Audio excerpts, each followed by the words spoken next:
DeepSeek V4 Pro scores 93.5% on Live Code Bench and costs $0.435 per million input tokens, while typical frontier models run 7 times more expensive. That's not a rounding error, and I wanted to know if the rest of the claims hold up the same way. Developers are making real budget decisions based on these claims right now, so I pulled 8 verified sources, no vendor spin, and went through DeepSeek V4 Pro's 5 boldest claims to see which ones actually hold up. And honestly, 2 of these claims have zero evidence behind them anywhere, and if you're planning to deploy this for specialized work, that gap might be the thing that changes your whole decision. Alright, so who's actually making this call? Developers and teams who need capable AI for coding and reasoning, but can't justify paying GPT-5 prices every month. If the claims are real, you're looking at serious cost savings. If they're not, you're building on a foundation that breaks when it matters most. Claim 1, reasoning and coding matches GPT-4 at a fraction of the cost. If this one's hype, you're paying budget prices and shipping buggy code, which is way worse than just paying more upfront, because a model that looks cheap but fails on real GitHub issues will cost you way more in debugging time than the price difference ever saved you. I looked at the published benchmarks and the coding numbers are genuinely strong. SWE Bench Verified comes in at 80.6%, matching Gemini 3.1 Pro exactly. Live Code Bench is 93.5%, which actually beats the competition. On GPQA Diamond, it's 90.1% versus GPT 5.4's 93%, so close, but not quite there. And the price is $0.435 per million input tokens versus around $3 typical. Now, take this with a grain of salt because the GPT-4 comparison in the original claim is a little outdated. I compared against GPT 5.4 and other current frontier models instead, which is a harder bar. So the gap on reasoning is real, but small, and honestly the cost difference is so dramatic, it kind of changes how you even think about the trade-off. This claim delivers. I expected decent coding scores, but not competitive ones, and what I actually got was a model that matches or beats frontier models on Live Code Bench at 93.5% for a fraction of the price.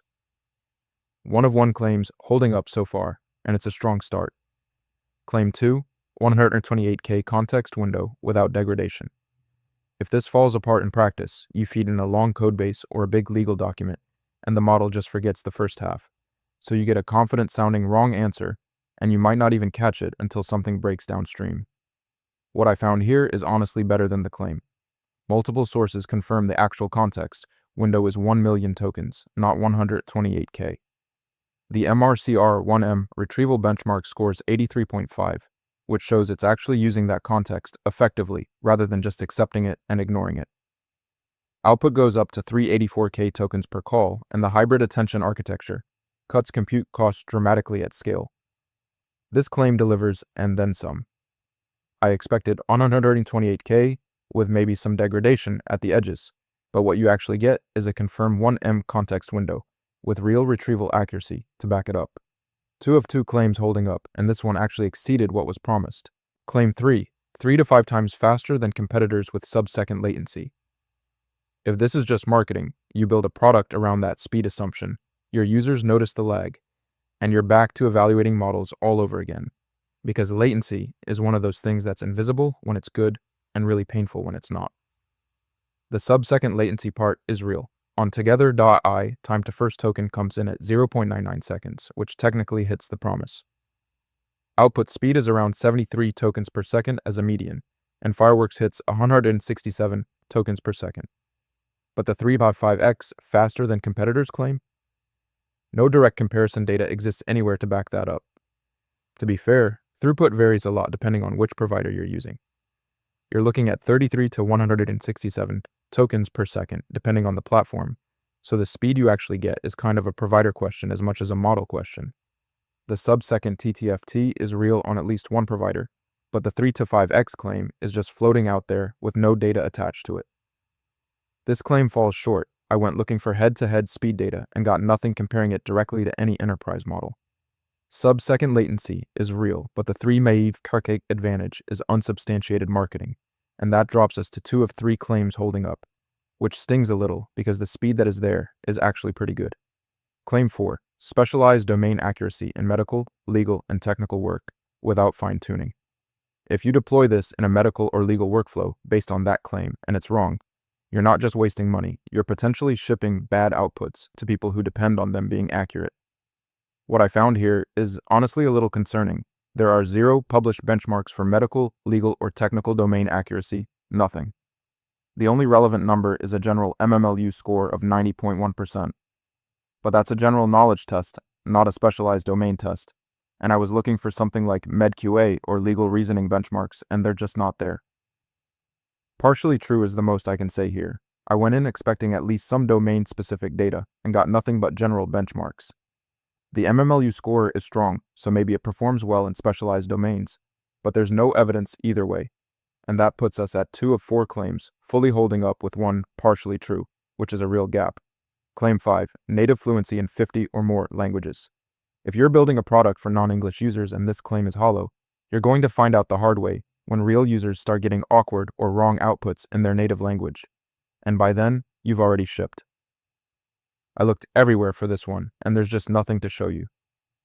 No published list of supported languages, no multilingual benchmark scores, no third-party tests. The claim says 50+ languages with native fluency, and the evidence simply doesn't exist.